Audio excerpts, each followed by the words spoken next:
Terve! Me ollaan tässä, missä me ollaan, Royal Palace ees. Täällä on tämmösiä kaikkia siistejä öttiäisiä ostettiin. Maksettiin aika paljon $1. Tässä on esim. Sammakko. Ei nää jalat oikein katkee millään. On ihan hyvä. Semmonen Ainakin jalka oli hyvä. aika crispy. Tuo pää on aika tympän näköinen. Ei tässä ole oikein syötää. Kyllä se ehkä menee, en tiedä. No, mitäs muuta meillä täällä on? Sitten on näitä heinäsirkkoja, jotakin tämmösiä. Nää on ihan hyviä. Sitten on, kato, tää on tää, sanopas. Katkarapu. Shrimpi. No. Ei hätää senkaan. Ei oo paha. Sitten täällä on tämmönen saatana.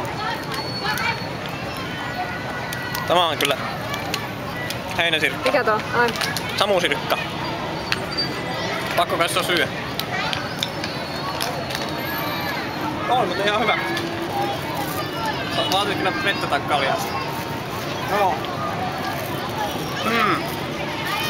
Nämä on muuten ihan hyviä nämä pienet sirkat. Oli tossa joku torakkakin, mutta hyi vittu. Hyi hemmet. Yäk. No niin, päätän torakka. En mä tiedä, haluanko mä syöttää. Mä maistan vähän. Vähän.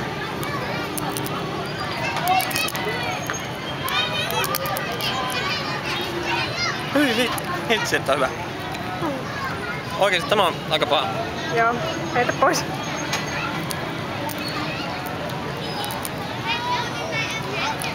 Joo, ja huomenna pitäisi lähteä bussilla sitten Siem Reapiin, niin katsotaan minkälainen olo näistä tulee. Katsotaan. Eikä sinne. Ensimmäinen ruokasessio.